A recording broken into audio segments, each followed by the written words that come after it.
સુરતની વાત કરીએ। સુરતમાં ડમ્પર ચાલકે વધુ એક નિર્દોષનો ભોગ લીધો છે। અડાજણ સ્ટાર બજાર પાસે ડમ્પરની અડફેટે એક વિદ્યાર્થીનું મોત નીપજ્યું। શ્રી કૃષ્ણ મેડિકલ કોલેજની વિદ્યાર્થીનીનું અકસ્માતમાં મોત નીપજ્યું છે। કોલેજથી ઘરે જતી વિદ્યાર્થીનીને ડમ્પરે લીધી હતી અડફેટે।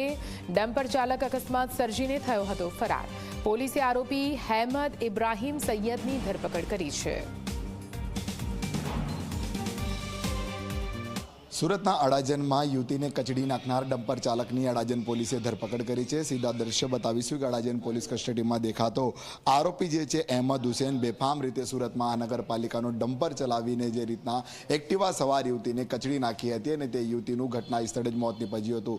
ઘટનાને લઈને લોકો એકત્રિત થઈ ગયા હતા ત્યારે ચાલકે પોતે ભાગવાનો પણ પ્રયાસ કર્યો હતો। સમગ્ર ઘટનાની જાણ અડાજણ પોલીસને થતાં તાત્કાલિક સ્થળે આવી પહોંચી હતી અને ગુનો નોંધીને આરોપીને પકડી પાડ્યો હતો। મહત્વની વાત છે કે સુરત મહાનગરપાલિકાના બીઆરટીએસ બસ ચાલકો અવારનવાર અકસ્માતની ઘટનાને અંજામ આપતા હોય છે। અનેક લોકોના જીવ પણ લીધા છે ત્યારે ત્યારબાદ ડમ્પર ચાલકો જ બેફામ બન્યા છે। સુરત મહાનગરપાલિકાના ડમ્પર ચાલકો શહેરના વિવિધ વિસ્તારોમાં યમરાજની જેમ ક્યાંક બેફામ ડમ્પર ચલાવતા હોય છે અને લોકોને અડફેટે લેતા હોય છે। આવી જ ઘટના ફરી અડાજણ વિસ્તારમાં જ બની છે। એક્ટિવા સવાર યુવતીને અડફેટે લીધો હતો સુરત મહાનગરપાલિકાના ડમ્પર ચાલકે અને તેને કચડી નાખી હતી।